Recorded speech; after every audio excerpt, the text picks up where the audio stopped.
Mesdames, Messieurs, bonsoir, bienvenue, merci de nous rejoindre, quel plaisir de vous retrouver, ainsi que toute l'équipe mardi après-midi à la bonne heure de 15h à 16h sur Canal Algérie.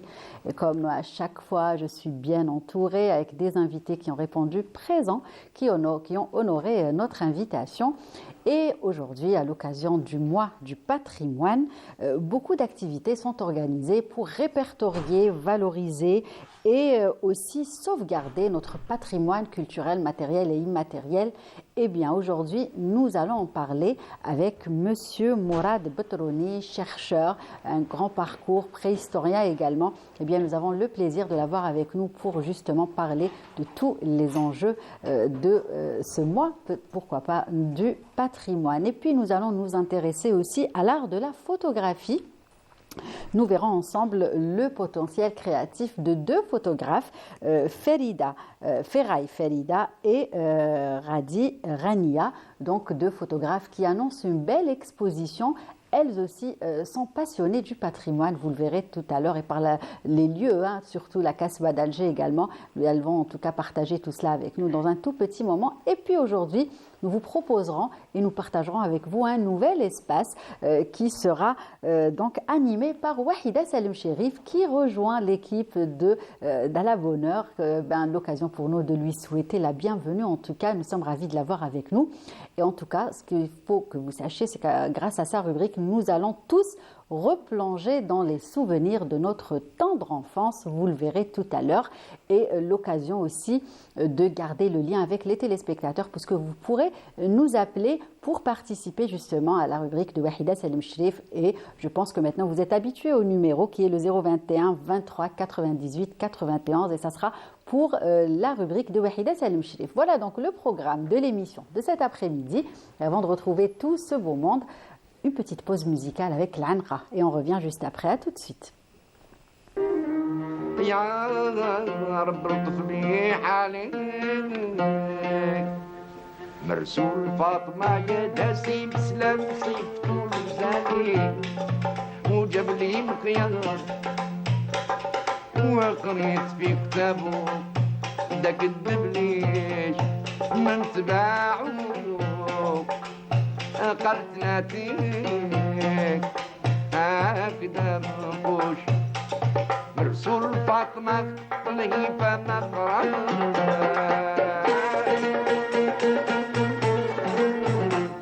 مرسول فاطمة طليفة نقرأ جابوا محمود جابوا عكس لبهات وجابوا دبلي زينو كتابوا من خالص الذهب مختار جاني على المطار راسي قالت له جبالات قطع من زيارتي ليال انا اليوم لك قطاعة وعلاش ما ندورك في الطلاب طاعتك مفروش منزول فاطمة يا ناسي تسلم سيفتو وزالي جبلي مقياس وقريت في كتاب وذاك الدبلي في تباعو قالت ناتيك هكذا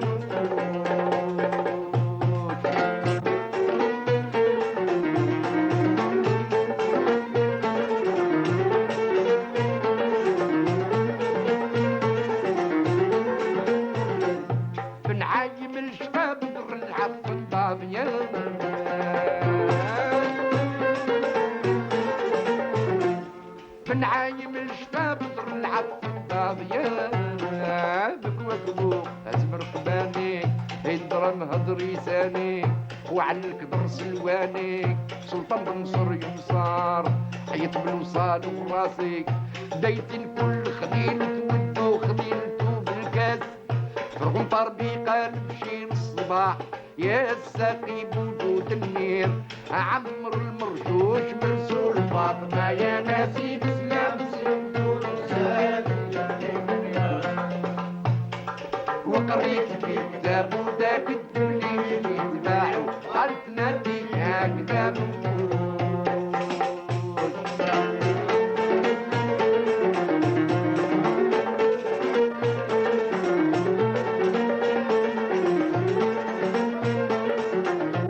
فاطمة الساقي كاتبنا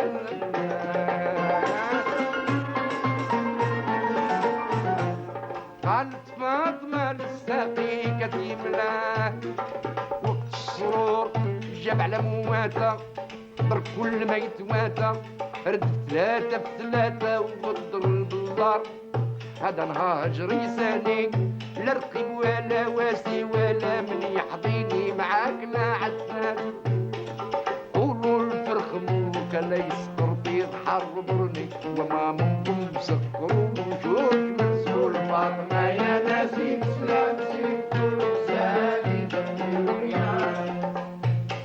وقريت في كتاب وذاك كذب لي جبريل باعو قالت ناتيك هكذا من طول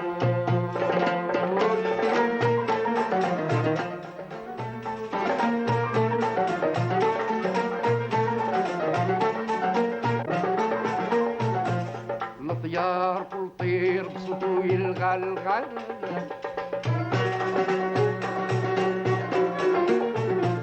الطيار كل طير بصوتو يلغلغل الإمام صلصة بالفاقة واتاه القطيب وحداد سواه صحصح البلبل محلاه من يرجو بوه زار أنا اللي نطيب نفاسي أما بين بوح والمقنين مع السمريس وأم الحسن بهي جتحاتها على شريب نداها فراك الزهر مدوش سول فاطمة يا نازي سلام سيفتول وزالي جبلي Un beau cadeau que nous offrons cet après-midi aux téléspectateurs, aux collègues aussi, qui se sont régalés là au niveau du Studio 7 et aux invités, je pense qu'ils ne diront pas le contraire, et honneur aux dames cet après-midi. Donc par une revenante, allez, je vais l'appeler comme ça, une collègue, une amie aussi, une ancienne partenaire qui revient, qui rejoint l'équipe d'À la Bonheur. Et c'est Wahida Salem Shrif, comment ça va? Ça va Lilia. Bienvenue. Merci beaucoup, je suis très heureuse de revenir avec toi et toute l'équipe surtout. Merci, alors vous aimez le décor, le nouveau décor, ils ont bien travaillé, Kamel Abdeslam, Khalifa, la décoratrice. Sincèrement, j'aime beaucoup, j'adore et je disais...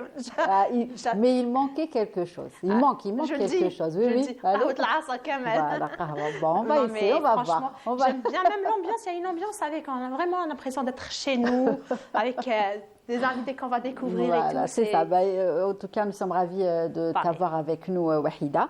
Donc, une nouvelle rubrique, tu vas présenter tout à l'heure. Mais en attendant, on va continuer de présenter nos invités. Donc, Radi Rania, comment ça va? Bienvenue. Ravi d'être parmi vous aujourd'hui. Merci. Photographe. Exactement, passionné de la photographie, du patrimoine. Aussi de patrimoine. Et puis là, nous sommes en plein mois du patrimoine, justement. On va partager avec les téléspectateurs ce que vous proposez à travers cet art. Et vous n'êtes pas toute seule. Vous êtes accompagnée de Madame Fray Ferida. Ça va? Merci pour l'invitation. Merci à vous. L'exposition se passe bien? Très bien même. Donc on va en parler en tout cas. Et puis je finirai avec Monsieur donc Mourad Batrouni. Bienvenue. Merci pour l'invitation et bonjour à tout le monde. Merci à vous de l'avoir accepté. C'était un beau cadeau la chanson, je vous ai vu fredonner. Oui, effectivement, oui. N'est-ce pas? Donc on remercie Hanan, notre script Belkhiri, pour le choix de cette chanson. Et comme je le disais, aujourd'hui, donc on va consacrer cette émission au mois du patrimoine. Nous sommes donc en plein dedans, du 18 avril au 18 mai. Et donc, plein de belles choses aujourd'hui sont proposées. Et justement, avec vous, M. Batrouni, on va peut-être parler de la symbolique de ce mois, tout un mois consacré à notre patrimoine matériel, immatériel et de l'importance de ce mois aussi, peut-être. Oui, en fait, donc mes meilleurs voeux donc, pour la célébration de ce mois du patrimoine. En fait, c'est une station. Oui, exactement. C'est un moment arrêté qui nous permet de... disons, de faire le bilan, en fait, de ce qui a été fait dans toutes les dimensions du patrimoine culturel. Et ce sera une occasion, donc, pour les institutions, pour les associations, pour tout le monde, de participer à ce moment d'échange, donc à travers une diversité de programmes, de manifestations qui tournent autour des deux dimensions du patrimoine. Donc il y a le patrimoine matériel, donc avec les sites, les monuments, les musées, les collections, et puis l'autre aspect qui est le patrimoine immatériel, donc avec les expressions donc, et les représentations donc, immatérielles. Et ça nous permettra en fait de voir, surtout à l'échelle institutionnelle, c'est-à-dire de voir à quel niveau d'approche et à quel niveau de capitalisation donc, de cet effort. C'est un effort d'investissement de l'État, parce qu'il y a des financements, il y a des opérations très importantes.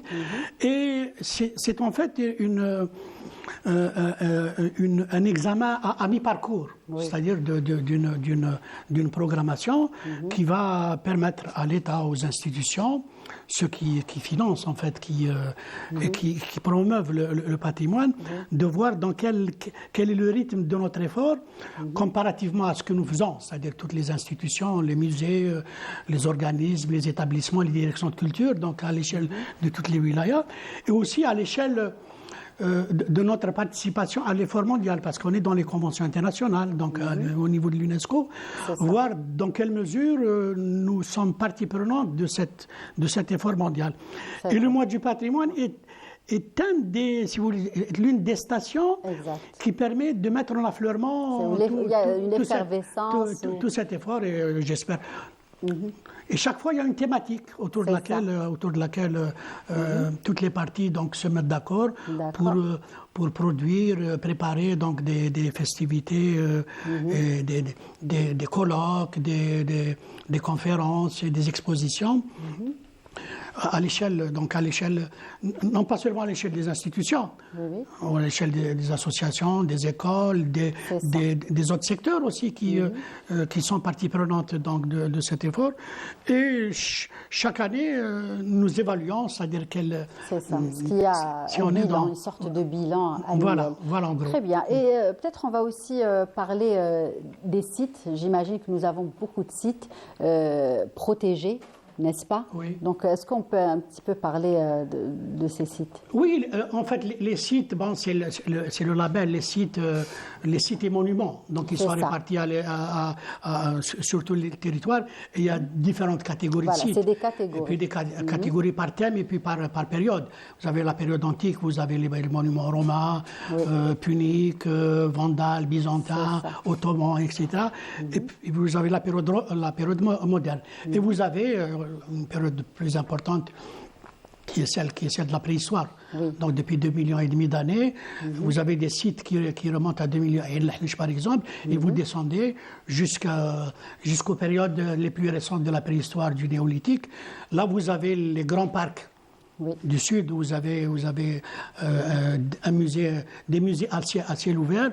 Donc les expositions se font de visu sur le terrain directement. Donc ça, au niveau des... Maintenant, je ne sais pas si j'ai bien compris votre question, c'est les sites, quelle est à l'échelle de la protection, de la valorisation. Là aussi, c'est très important aussi. Oui, il y a des protocoles. Il y a des protocoles de conservation. Il y a deux aspects en matière de gestion des sites. Il y a un aspect de protection, qui est la protection légale. Donc c'est au niveau de l'État. C'est l'État qui gouverne cette protection légale à l'échelle du ministère de la Culture. À l'échelle du ministère de la Culture, qui est une administration centrale et qui a des mécanismes. Donc il y a la loi 98/04 de protection du patrimoine culturel. Cette loi qui a des mécanismes. Cette loi, elle a des mesures et des mécanismes opérationnels à mettre, si vous voulez, en place à l'échelle du territoire. Et le territoire, c'est quoi? C'est les directions de culture qui sont si vous voulez, des structures déconcentrées de l'État, donc qui représentent l'État à l'échelle du territoire. Et ils sont chargés donc de mettre en œuvre ce programme de protection. Et puis vous avez les institutions, c'est-à-dire les structures opérationnelles, ce sont les établissements. Par exemple, vous avez les offices, l'Office de gestion et d'exploitation des biens culturels, et vous avez les autres établissements, l'Agence des secteurs sauvegardés, etc., qui agissent au niveau du territoire au titre de cette loi et des programmes aussi. Et puis vous avez la valorisation. colonisation, vous avez les centres de recherche, vous avez le Centre national de recherche préhistorique, anthropologique et historique. Et vous êtes chercheur hein, voilà, au sein de dans ce centre. Je ne vous ai pas présenté tout à l'heure. Et vous avez le Centre national de recherche en archéologie, vous avez l'école de restauration aussi. Et vous avez, à côté, vous avez les musées, donc les musées nationaux, donc qui gravitent autour du territoire, donc qui réalisent ce programme de, si vous voulez, de valorisation. Encore faut-il que tout ce monde, toutes ces institutions agissent dans la cohérence et aussi en harmonie avec les textes, parce qu'il y a des textes d'application, il y a des décrets, il y a des arrêtés qu'il faut mettre en œuvre sur le territoire. Et au niveau local, vous avez c'est les wilayas, en fait, les wilayas qui essayent de... D'accord. Et en parlant justement de tous ces sites et de tout ce qui est justement répertorié et tout ce qui est protégé aussi, comment on pense justement à protéger un site et à classer un site aussi, voilà, je ne trouvais pas le mot. Et voilà, qui s'occupe de tout ça, et à qui il faut présenter ce projet, combien de temps ça prend pour justement avoir l'accord ou pas. Voilà. Très bonne question. Comment ça se passe? La véritable question, c'est pourquoi protéger? Voilà. C'est-à-dire, pourquoi protéger? Pourquoi classer? Ce site? Classer, on classe des biens. On classe des biens meubles et immeubles, c'est-à-dire des objets immobiliers et des biens immeubles, c'est-à-dire des édifices, des maisons, des ruines, etc. Oui. On ne classe pas l'objet en lui-même. On classe la valeur qui est dégagée par cet objet. Donc, on classe, on utilise le terme de patrimonialiser. Oui. On essaie de s'approprier ces valeurs qui doivent participer à la construction de notre identité. En fait, c'est comme le habous, c'est-à-dire on arrête, c'est-à-dire on classe un monument, c'est-à-dire que l'État le protège. Son propriétaire ne peut pas le détruire.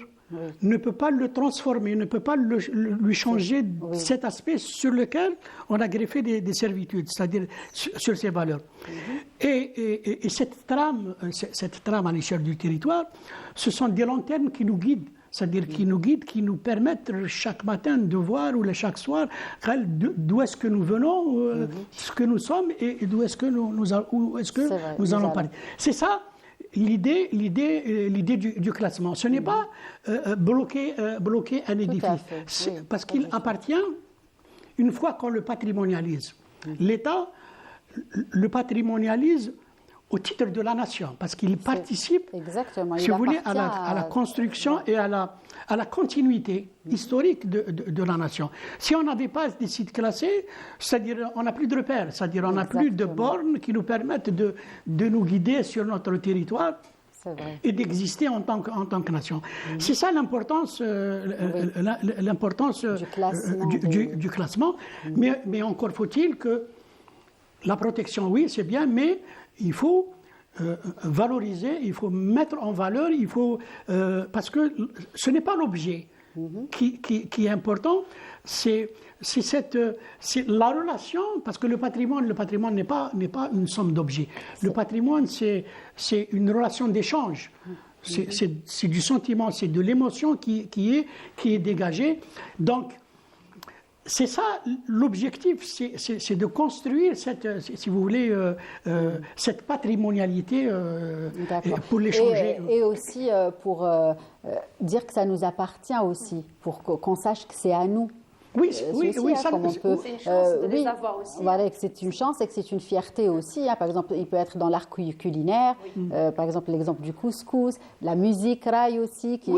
C'est tout le patrimoine. En fait, on discutait tout à l'heure, on avait dit qu'il y avait deux patrimoines. En fait, il n'y a qu'un seul patrimoine, c'est le patrimoine. Il est immatériel en fait, parce que ce qui nous intéresse, c'est ce qu'il nous apporte, c'est-à-dire qui participe à la construction de notre identité et au renforcement, la consolidation de notre tissu social, communautaire, qui fait que l'Algérie, c'est pas autre chose. Exactement. Donc c'est ça qui est...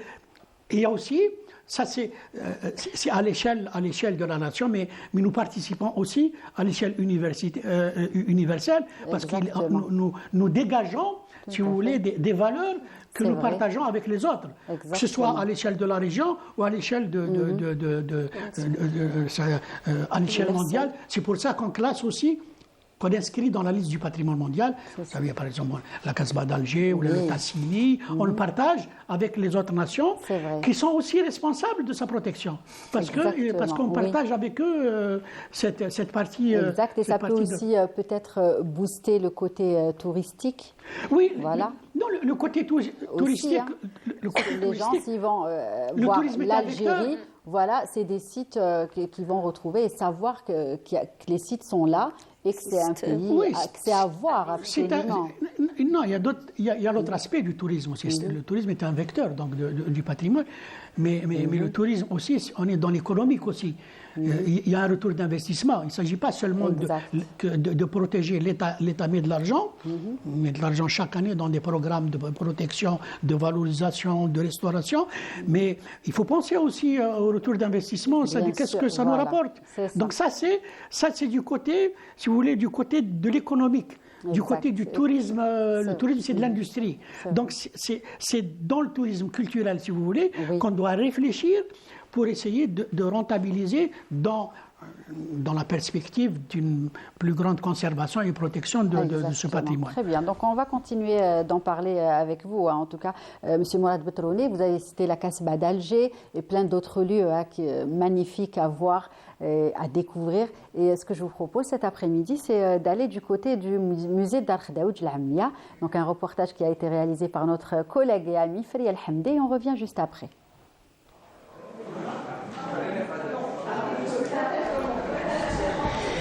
Palais de la princesse Khadija, Dar al-Bakri ou encore Palais de Khdaoudj Lamia. Autant de noms donnés à ce monument historique, planté au cœur de la Casbah d'Alger. Un lieu incontournable qui renferme autant d'objets et de légendes de notre patrimoine. C'est très très beau, mashallah, Allah Ibarek. Il y a beaucoup de choses à visiter. C'est très très joli. C'est un pays très accueillant. Franchement, je suis satisfaite et heureuse d'être ici. C'est un pays que je voulais visiter depuis longtemps parce que mon père a grandi de ses 11 ans à ses 22 ans ici, Allah yarhamou. Et du coup, on voulait retourner sur ses traces, des endroits où il nous racontait son enfance, les endroits où il a grandi. Donc, c'est un plaisir. Et franchement, je suis surprise parce que j'ai eu des échos sur l'Algérie. Et franchement, je suis épatée. C'est beau, c'est propre. C'est accueillant. L'Algérie, c'est propre, c'est pas cher. Les musées racontent bien l'histoire d'avant et tout ça. Qu'est-ce qui t'a attiré le plus? C'est les histoires, les photos, tout le musée en fait, tout l'Algérie. En 1987, il devient le siège du Musée national des arts et traditions populaires. Les chercheurs dans le domaine du patrimoine et les architectes se sont attelés à récupérer les pièces du musée, soit en les rachetant, soit au moyen de dons effectués par des citoyens ou des institutions. Les objets qui sont là, ils sont le fruit du centre d'artisanat de 1947. Quand il a été centre d'artisanat, ils ont collecté pas mal d'objets ici au musée. Et quand il était musée national des arts traditions populaires, et pratiquement ça, c'était en 1987, alors on a commencé à faire des acquisitions. Les acquisitions soit par don ou par achat. C'est les dons, on les acquis par le bien des gens qui aiment le patrimoine en général, et les achats, enfin c'est des gens qui ont besoin d'argent quoi. Alors ça c'est les procédures. Il y a une commission interne au musée, et puis il y a une autre commission au niveau de la tutelle, et on valide le dossier d'acquisition et on fait rentrer le bien culturel dans les biens domaniaux algériens. Des pièces anciennes très précieuses, des meubles, des travaux de tissage, de dinanderie, de cuir et de bois représentant les différentes régions du pays sont exposés dans cette somptueuse demeure. Mais comment sont préservées les anciennes pièces du musée? Il y a pratiquement 3 procédures. Il y a la conservation préventive, qui est pratiquement, c'est l'entretien, enlever de la poussière, comment dirais-je, travailler autour de l'objet qui veut dire il faut surveiller l'humidité et la température, les polluants, et comme on est aussi au musée qui est vraiment dans un tissu urbain, qui veut dire il y a les voitures, il y a le métro, il y a tout ça. C'est un point positif parce que le musée est très bien desservi par les moyens de transport, mais les moyens de transport, ils sont un inconvénient aussi pour la préservation des collections. Aussi, il y a la conservation curative. Quand on trouve que l'objet, par exemple, il est atteint d'une maladie, par exemple, comme le bois, les insectes, on trouve des insectes ou des moisissures, etc., on passe à la conservation curative. Dans ce cas-là, on travaille directement sur l'objet. Alors, ce qui fait, on va utiliser en quelque sorte des produits chimiques et des lubrifiants, etc., qui ne sont pas néfastes pour l'objet, mais on les utilise avec prudence. Entre la légende et la réalité qui ont entouré ce site majestueux, la maison El Bekri, comme il plaît aux Algérois de l'appeler, est là et bien là, remplissant la mission historique, celle de rester avant tout ce lieu d'authenticité qui unit les générations. Ce qui fait la richesse de notre patrimoine, c'est sa diversité. En plus, aujourd'hui, on célèbre le mois patrimoine de chaque année, du 18 avril au 18 mai. Et 18 mai, c'est la journée mondiale des musées. Et bien sûr, de ce lieu-là, j'invite les gens, les étudiants, j'invite tout le monde à visiter parce que dans ce mois, on organise des visites guidées, on organise des expositions, des journées ouvertes. C'est un riche programme.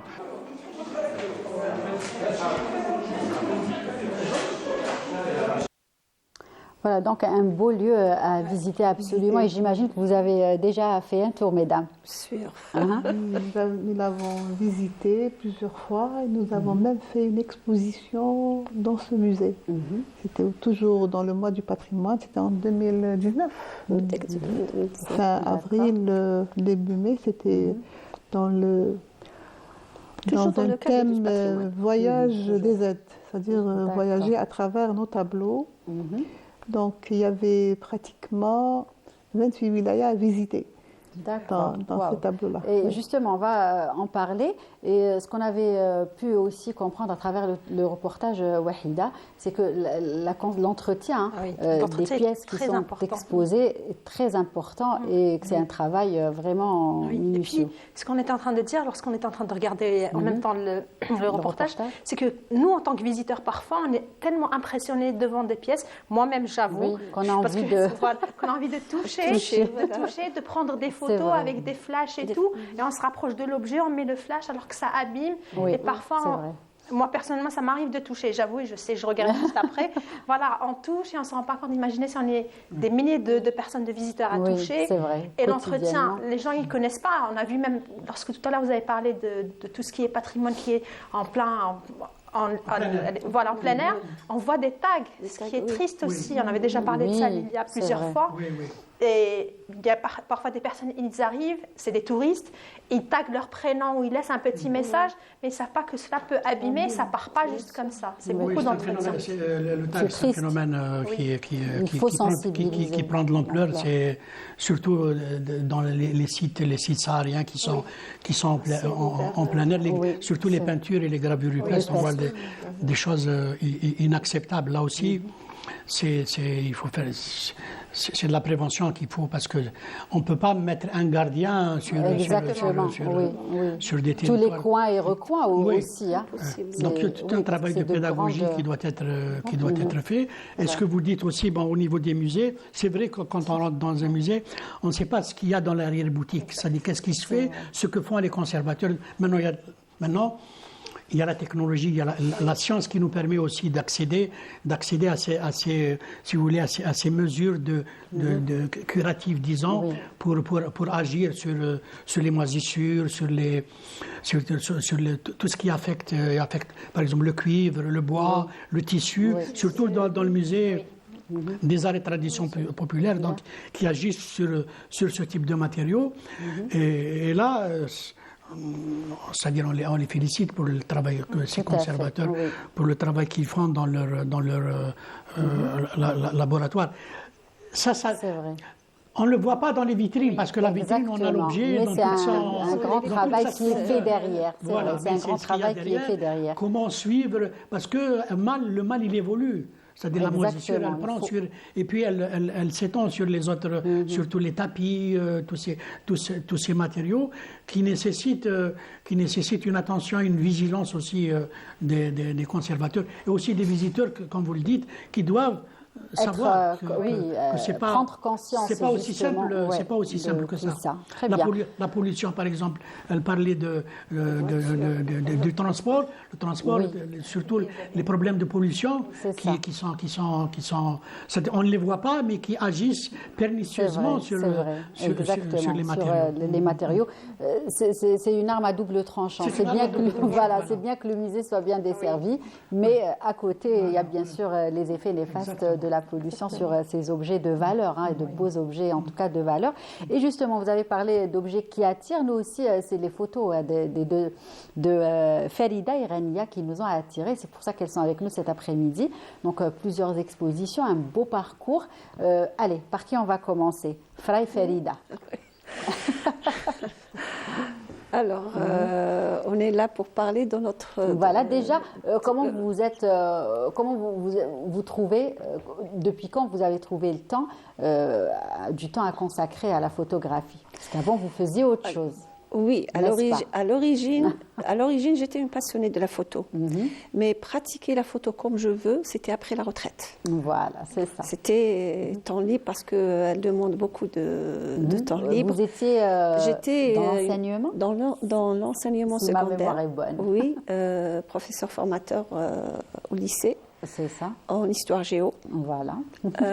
Alors, je pratiquais la photo, mais après la retraite, j'ai trouvé du temps, premièrement, pour voyager, pour découvrir ce patrimoine. C'est vrai. Et deuxièmement, pour pratiquer ma passion, la photo. C'est ça. Et faire partager cette passion avec le public. En lui ramenant les sites et les faire exposer. Et les partager avec des clichés. Et comment vous vous êtes retrouvée avec Rania? C'est Rania qui va nous raconter l'histoire. Bon, c'est la photo qui nous a réunis. Voilà. Et nos amis photographes aussi, le groupe de photographes de la magie de la photo. C'est un groupe de photographes de différentes spécialités, de différentes formations. Donc c'était la photo, c'était l'objectif de ce groupe. D'accord. Moi aussi, c'est après la retraite. Je prenais des photos. J'avais un petit appareil, je prenais des photos de famille, mais rien plus. Donc, mais après ma retraite, j'avais plusieurs idées, mais il y avait la formation de la photographie qui est devant moi. Donc, avec mon entourage, mes amis photographes qui m'ont beaucoup encouragée. Encouragée à le faire. Donc, on a fait des formations. Des formations sur la prise de vue. Les formations sur le traitement de la photo. Et j'ai acheté un appareil photo réflexe. Il faut investir parce que c'est important d'avoir un bon matériel pour réussir les photos, même si on a un savoir-faire. Et prendre du plaisir à prendre des photos. Et nos petits voyages à travers de différents coins d'Algérie nous ont permis de développer notre Notre don. C'est ça. Et justement, c'est ça qui fait votre particularité, c'est que vous êtes vraiment très attiré par notre patrimoine hein, et vous aimez le mettre en valeur, n'est-ce pas, Felida? Oui, bien sûr. Et c'est pour ça qu'on a organisé on participe au mois du patrimoine avec une exposition au Centre culturel de Mustapha Kateb.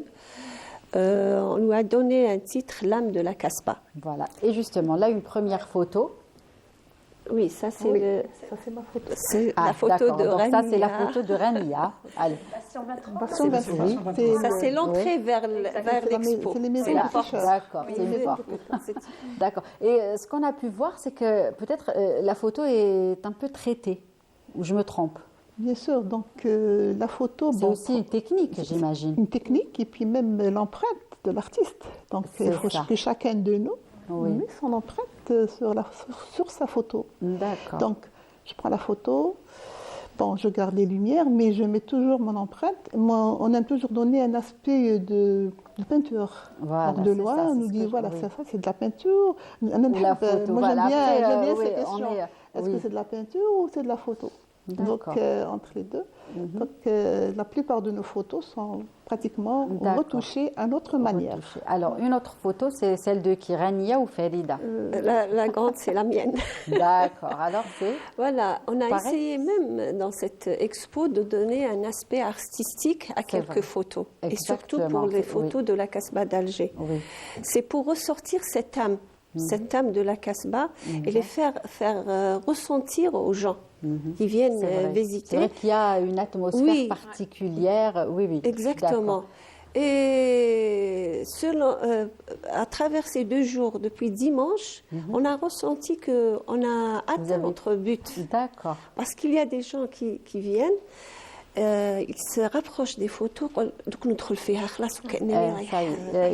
si qu'ils y étaient. Voilà. Profondeur dans la photo. D'accord, donc la Casbah d'Alger, vous la mettez en valeur, notre belle Casbah d'Alger, mais pas que, hein, puisque beaucoup d'autres lieux. Et quels sont justement les lieux que vous avez eu la chance de visiter et que vous mettez en avant à travers vos photos? On ne pouvait pas ramener toutes les photos de différentes régions. Que ça maintenant, c'est mais clair, on a fait quelques choix. À chaque exposition, on ramène quelques photos. Faites une sélection. On a exposé les photos sur la Casbah de Mila. Même la Casbah de Mila, c'est une... deuxième au milieu. Au milieu. La Casbah de Meliana, avec la manufacture de l'Amir Abdelkader. Et même le Qsar de Mnia. C'est presque, il y a des ressemblances avec les Casbah dans l'architecture, dans la matière. Et la Casbah de Bni Yizgen à Gardaya. Alors, l'intérieur d'une maison de Delles. Voilà, c'était l'intérieur d'une maison. La Casbah de Delles. Et c'est comme les maisons de la Casbah, il y a une architecture particulière. Avec un aspect rural. Donc c'est ça qui diffère. Non, c'est un aspect rural, sur le riad, sur le... D'accord. Avec de la pierre. D'accord, donc c'est ce qui fait avec de la pierre et en plus la différence de la Casbah de Delles, la pierre en plus ما عندهمش les terrasses. عندهم القرمود. Ils sont pas proches. Par contre, à Alger ou à Cherchel, on a des terrasses et à l'intérieur on a le marbre. Il y a le fouara, ce qu'on ne trouve pas à Delles. À Delles, comme a dit Rania, il y a Riyad, par contre, à la Casbah, non, la Casbah, oui. Les puits, il y a les puits à l'intérieur. Et les maisons de Meliana, j'ai eu la chance aussi de visiter celle de la Casbah de Meliana. Aussi, c'est très beau. Ça en fait, c'est vrai que quand on dit Casbah, c'est peut-être que c'est la même chose et tout, mais ça n'a absolument rien à voir. C'est différent. Voilà, c'est des douérettes, mais chaque douérette, elle a sa propre histoire, sa propre Voilà, chaque région, elle est spécifique de la région. Exactement. Et justement, mesdames, pour prendre ces photos, vous vous déplacez à chaque fois. Comment s'organisent ces voyages? Comment vous faites? C'est avec des groupes, vous partez toute seule à l'aventure ou c'est des groupes justement amateurs de photographie qui se déplacent? Comment vous C'est un peu difficile, mais nous sommes un groupe. Oui. Un groupe. On a commencé nos premières sorties.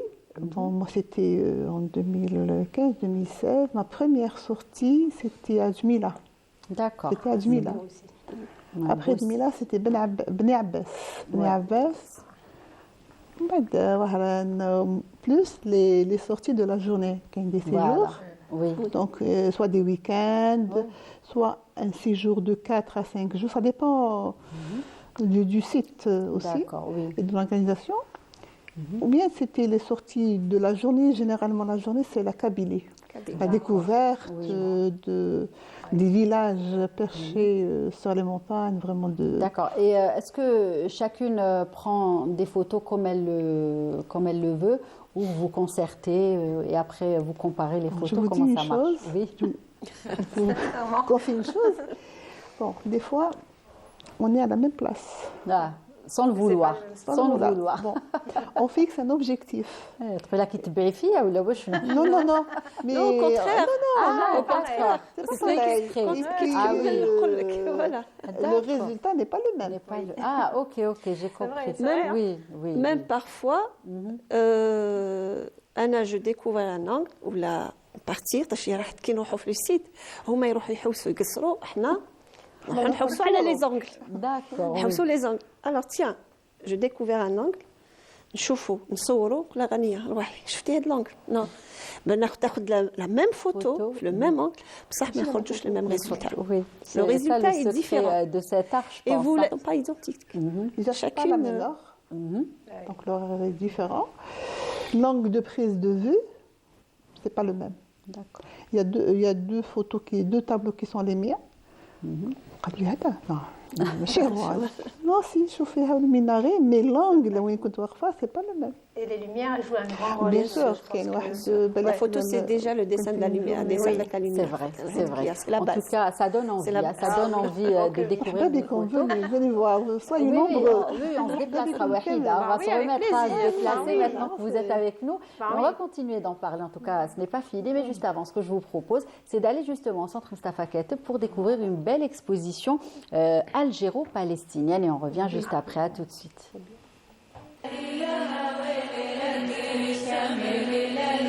C'est un héritage culturel qui unit l'Algérie et la Palestine. L'organisation de cet événement nous permet de faire une immersion dans les trésors culturels communs des deux pays et met en exergue les similitudes et les nuances des traditions populaires algéro-palestiniennes. L'occasion pour les visiteurs d'échanger et de découvrir la diversité des héritages culturels des deux peuples.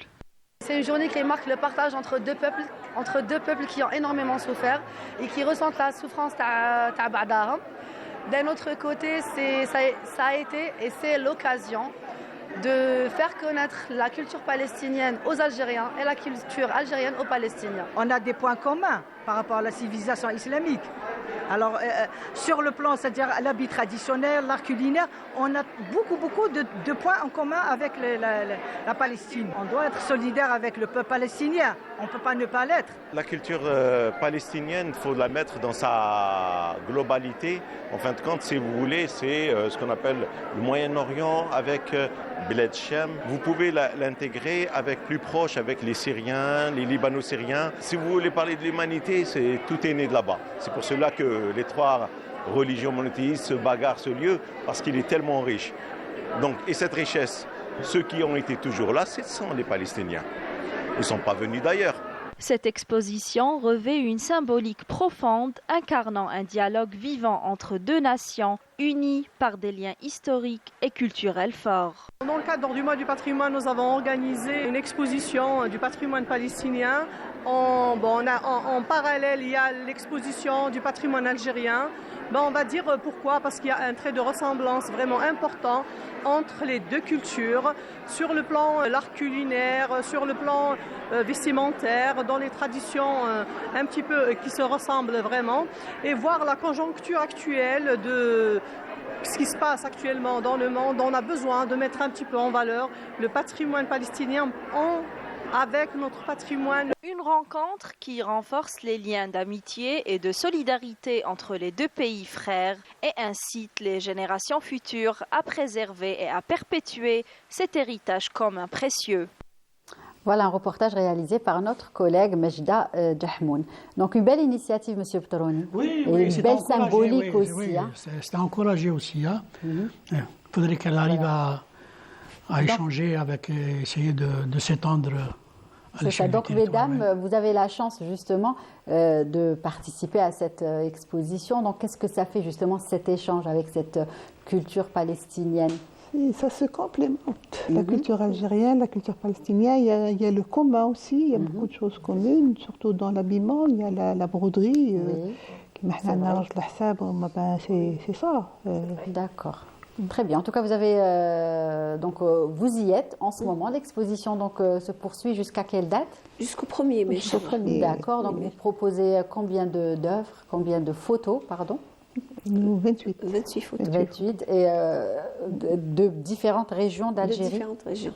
Mais la Casbah d'Alger, voilà, elle est présente en force. L'architecture de la Casbah d'Alger est présente en... D'accord, elle est privilégiée, on va dire, dans cette exposition. En tout cas, bravo.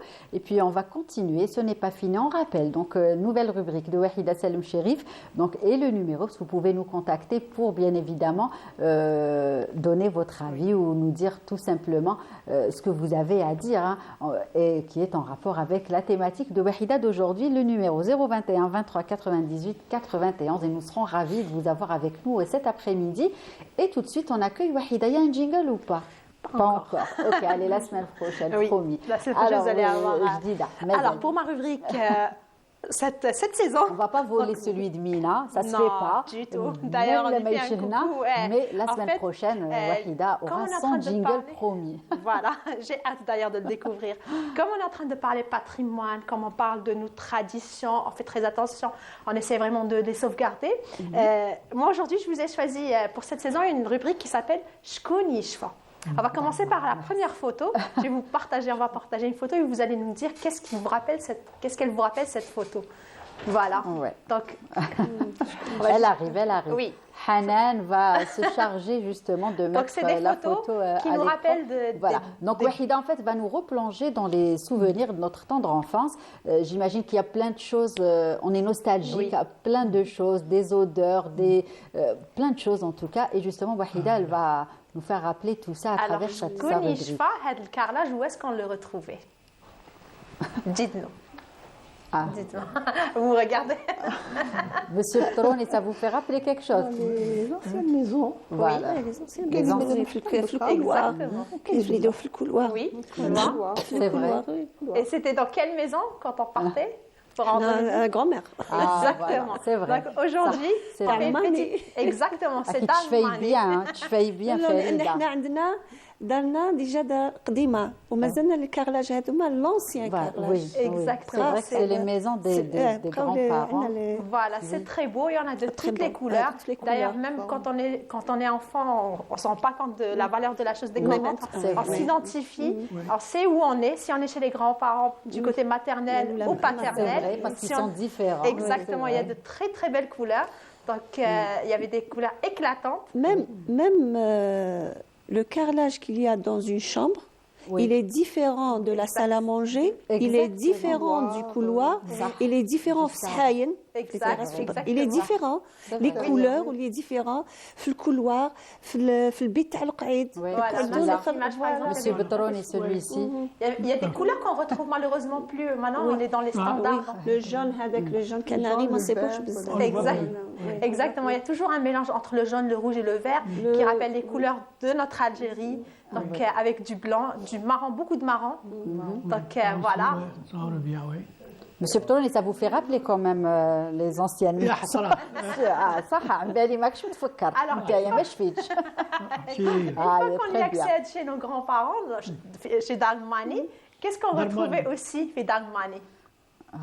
Plein de choses. On plein de choses. Ah, plein de choses. Dites-moi un objet qui vous a marqué. Chacun de vous peut nous dire un objet qui nous a marqué fait Dagmani. Les meubles. Les meubles. Oui, le fameux meuble. Les anciens meubles imposants. Exactement. C'est ça. Alors, voilà, exactement. Les services les متمسوش.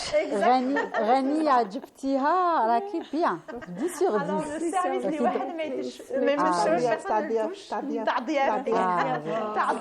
Personne ne touche.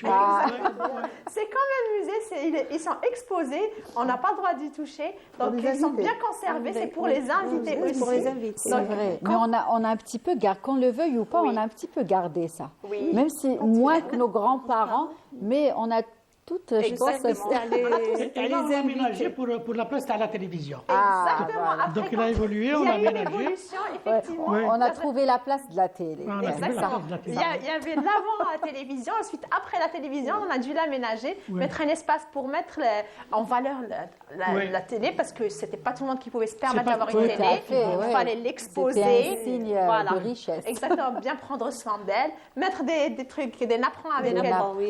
Voilà. Et puis au moment de l'qahwa, quand on a des invités, donc on avait droit à un beau service, donc des services qu'on en a tous eu chez nous. Oui, c'est vrai, on s'en rappelle des dessins. Avec de jolis dessins. Il y avait Paus dedans, il y avait un qui m'a vraiment marqué, c'est orange avec des petites tasses et tout. Il y avait même avec des fleurs, beaucoup de fleurs. Notre grand-mère adorait les fleurs et tout. Il y avait que ça, je pense, à l'époque. Même il y avait même مازال انا عندي واحد فناجل انا خبيه فناجل تاع قهوه الداخل اللي دوري من الفوق اللي اون بلون فيه دي بتيت قهوه وتاع تاي دونك سي دو exactement قهوه هليب قهوه كحله قهوه كحله et il y avait toujours en fait ils avaient des services quand on avait voilà هذا هو الدوري هذا ربح كاع او كاتيجوري هذا او كاتيجوري هذا ما كاينش une maison algérienne où on ne trouve pas ce service là. Exactement. On le trouvait dans chaque maison. Et puis vous avez celui-là aussi. هذا شويه moderne, c'est vrai, mais aussi je m'en rappelle هذا شويه طورنا, mais c'est vrai que on s'en rappelle. Voilà, et puis voilà, quand il y a eu l'évolution en fait, on essaie vraiment d'acheter. Il est évolué un peu. Exactement, ça c'est l'évolution. Et puis bien sûr, quand on a des petits-enfants et quand on a des visiteurs de tous les jours, chaque week-end, donc on ne va pas leur mettre des services, on mettra des tasses dépareillées et on n'avait pas le droit de réclamer, donc chacun de nous prenait ce qu'on lui servait sans pour autant réclamer ou demander quoi que ce soit. Il y a un truc aussi qui nous a marqué chez Dagmani, c'est les siestes, donc les fameuses siestes obligatoires. ونكمل نفلشوا en groupe. القايلة وكامل il fallait vraiment arrêter de bouger, de jouer ou de faire des bêtises. On se retrouvait tous dans un grand salon. La sieste, oui. كل واحد يقعد يدبر راسه وين il trouve un espace pour se retrouver et tout. C'est vrai. Voilà. En tout cas, vous nous avez vraiment replongé. Elle a réussi. Voilà. Elle a réussi. Voilà la fameuse Gaïla. Ou alors même des fois quand on se retrouvait entre cousines et cousins, bah c'était pareil. On dormait à côté. On se souciait pas où il Oui, détail important. Oui. La photo n'était pas en couleur. Oui. On a amélioré aussi. Amélioré. Traité. Voilà la photo comment elle était. Traité. Voilà. Dès qu'on rentrait, on avait nos places prêtes. Ah oui. Donc chacun devait trouver une petite place. Mais c'était comme ça, c'était grand. Et comme... On avait intérêt à plier la couverture et tout quand on se réveillait, sinon la mamie n'était pas contente. Se mettre ensemble, il ne faut pas nous séparer. Exactement. Entre cousines, il ne fallait pas se séparer. C'est ça, c'est ça. Exactement. C'était des moments où on partageait tous ensemble et tout. C'est ça. En tout cas, on va continuer. C'est pas fini et vous avez inspiré les téléspectateurs Wahida, puisque là, avec plaisir. Avec Sahar, c'est pas fini, c'est pas fini. On va voir justement ce que Amira, si j'ai bien entendu, de Boumerdes va nous dire. Il y a Amira, est-ce que vous nous entendez? Oui, je suis là. Bonjour à tous. Ça va? Bonjour. Ça va et vous allez bien? Alhamdoulilah, nous sommes ravis de vous avoir avec nous, Wahida, et tous les invités. Le plaisir est pour moi. Vous avez suivi la rubrique?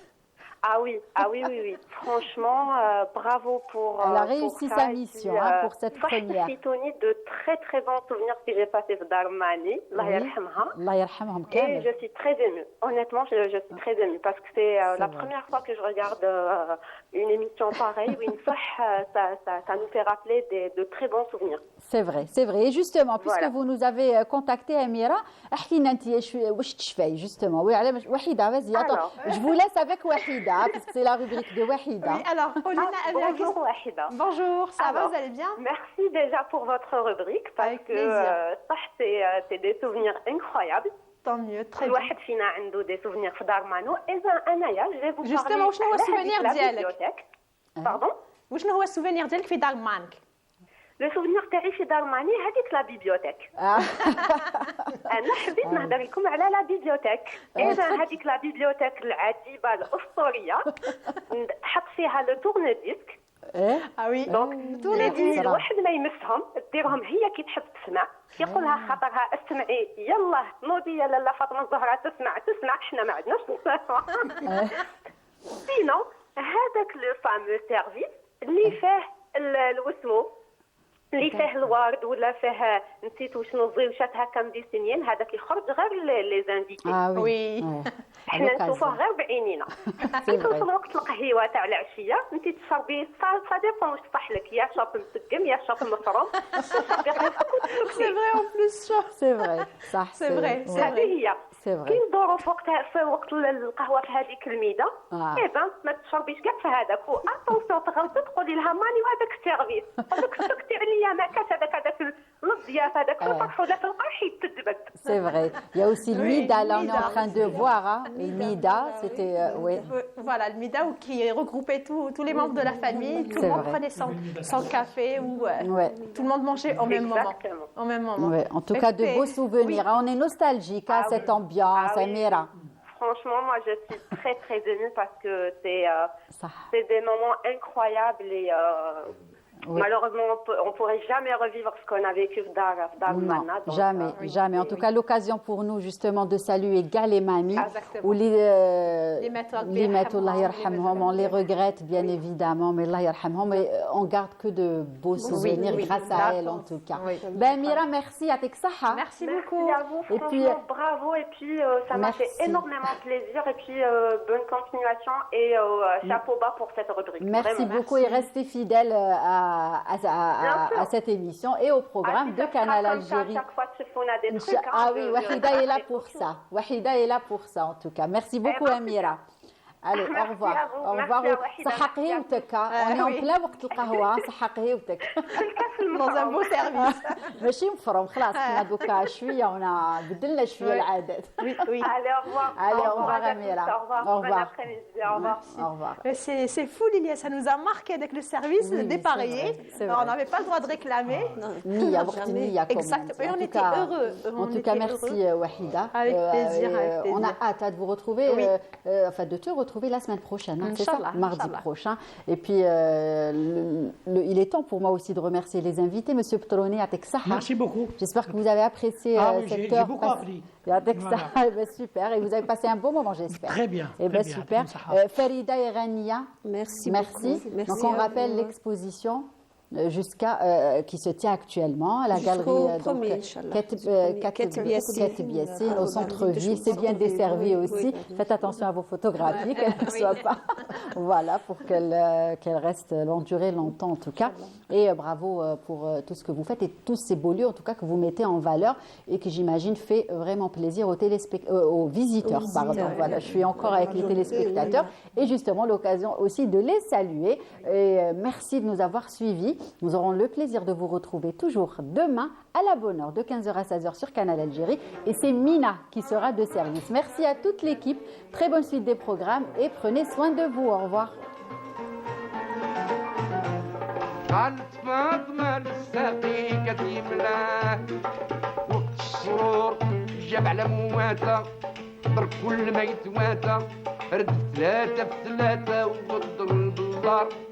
هذا نهاجر يساني لا رقيب ولا واسي ولا من يحضيني معاك نعسان قولوا الفرخ موك لا يسكر في الحر برني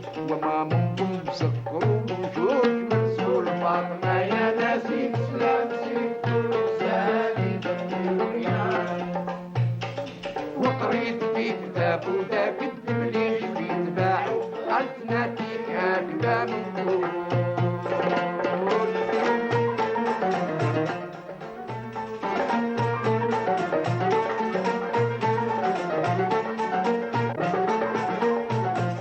الطيار كل طير بصوتو يلغى